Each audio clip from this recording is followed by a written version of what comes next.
একটা গণ অভ্যুত্থান হয়েছে এবং অনেক লোক মারা গেছে, মানুষ মারা গেছে, কোনো সন্দেহ তো নাই, 1400, 1500, 2000 হটেভার ইট ইজ, মানুষ মারা গেছে।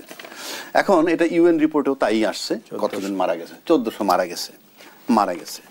আমরা বিএনপির তরফ থেকে ফখরুল ইসলাম আলমগীর সাহেবের কাছে আমরা ডেটা পাইছিলাম 422 জন লোক তাদের মারা গেছে, ফাইন, 422 জন মারা গেছে এবং দল মত নির্বিশেষে সবাই আন্দোলনে ছিল।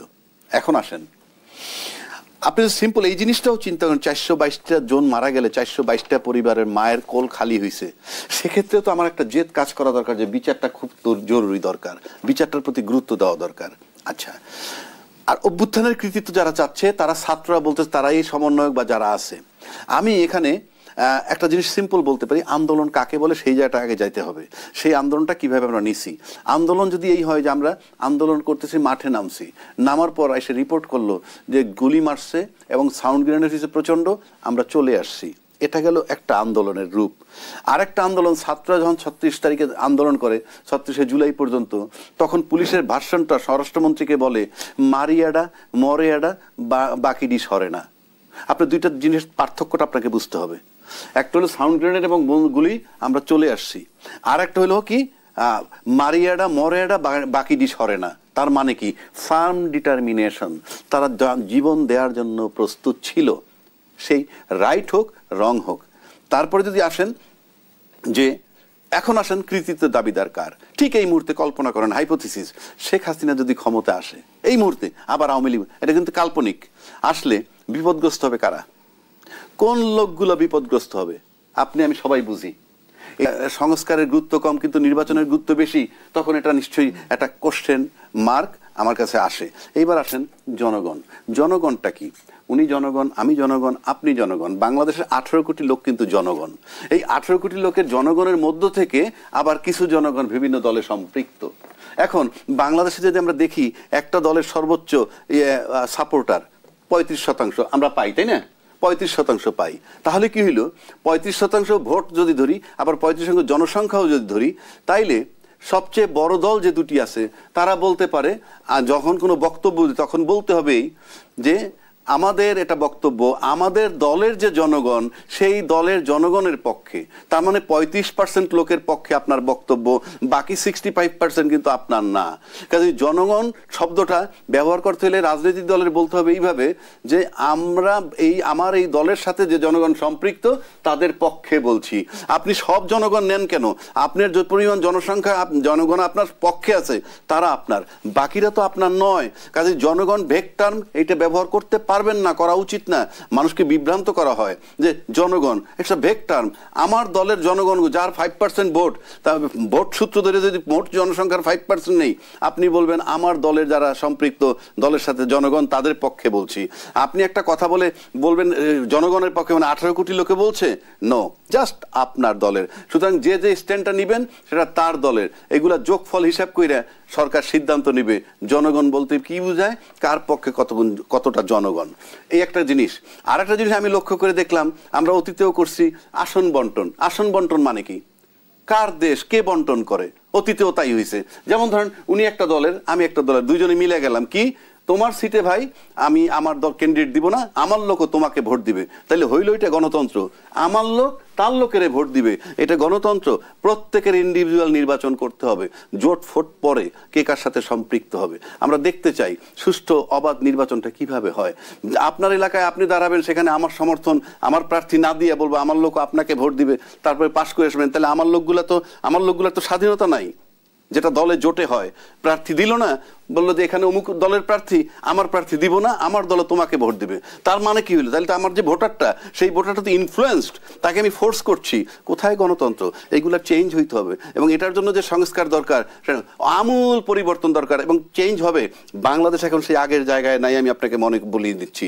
5ই আগস্ট বাংলাদেশে কেউ কল্পনা করে নাই শেখ হাসিনা চলে যাবে, যখন তার পুলিশ প্রশাসন আর্মি মিলিটারি সব তার, রাস্তাঘাট সব তার, সাউন্ড গ্রেনেড আকাশ থেকে মারে সবই তার, তারপরে সে পালাইছে। তাহলে আপনাকে বুঝতে হবে এখন কেউ কোনো পদে একেবারে কঠিনভাবে স্থির থাকবে নো, আপনার নিজের দল থেকেও বিস্ফোরণ হতে পারে।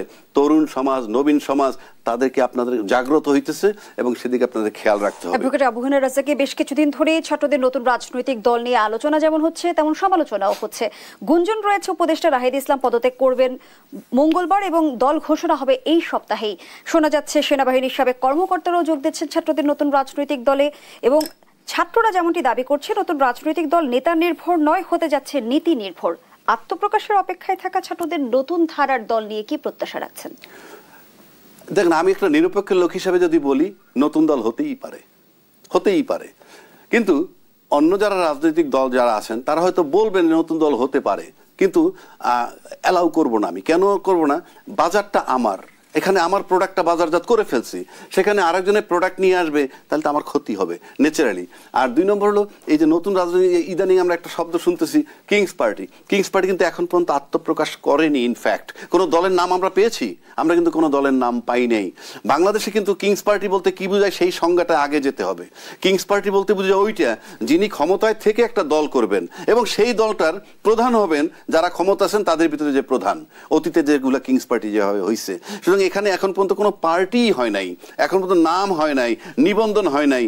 তারপরে আমরা বলবো পার্টিটা কিংস পার্টি নাকি, তার আগেই আমরা বলতেছি কি আসলে আমরা খুব অস্থির চিত্তের এবং আমরা মনে খুব ইনডিসিশনে ভুগি যে আমরা কখন কোথায় কি বলতেছি, আমাদের ইনডিসিশনে যথেষ্ট। সুতরাং খুব স্থির চিন্তা করে শান্ত মাথায় চিন্তা করতে হবে। আর রাজনীতির মতৈক্য, নির্বাচন যদি সুস্থ নির্বাচন পাইতে হয়, নির্বাচন ইউনূস সাহেবের কাছ থেকেই নিতে হবে। ইউনূস সাহেব যদি নির্বাচন না দেন তাহলে কিন্তু তৃতীয় একটা পক্ষ আবার আসবে ক্ষমতায়, কারণ যারা নির্বাচন চাচ্ছে তারা ক্ষমতায় বসতে পারবে না, তাদের প্রক্রিয়া নির্বাচনের মাধ্যমেই। সুতরাং নির্বাচন নিতে হবে ইউনূস সাহেবের কাছ থেকেই, ইউনূস সাহেবের কাছ থেকে আবারও বলছি নিতে হবে। যদি ইউনূস সাহেবের কাছ থেকে নির্বাচন আপনারা না নিতে পারেন এবং সে যদি ব্যর্থ হয়, চলে যায়, উনি বলছে চলে যাবে না, আই কান্ট গ্যারান্টি, দেশের সার্বিক চিন্তা করে বলছি। আরেকটা কথা বলি আপনাকে, আমরা যদি বলি যে ইউনূস সাহেব ব্যর্থ, প্রতিদিন ক্ষতি করতেছে দেশটা, আমরা শুনি পত্রিকা আসে, বিভিন্ন জন টকশোতে অনেকে বলে, দায়িত্বশীল ব্যক্তিরাও বলে, তো বড় বড় রাজনৈতিক দল যেগুলো আছেন তারা তো দেখতেছেন প্রতিদিন ক্ষতি হচ্ছে, তাহলে ডিসেম্বর পর্যন্ত ডেট মানতেছেন কেন আপনারা? ধন্যবাদ জানাচ্ছি অ্যাডভোকেট আবু হেনা রাজ্জাককে। তার সাথে বসেন।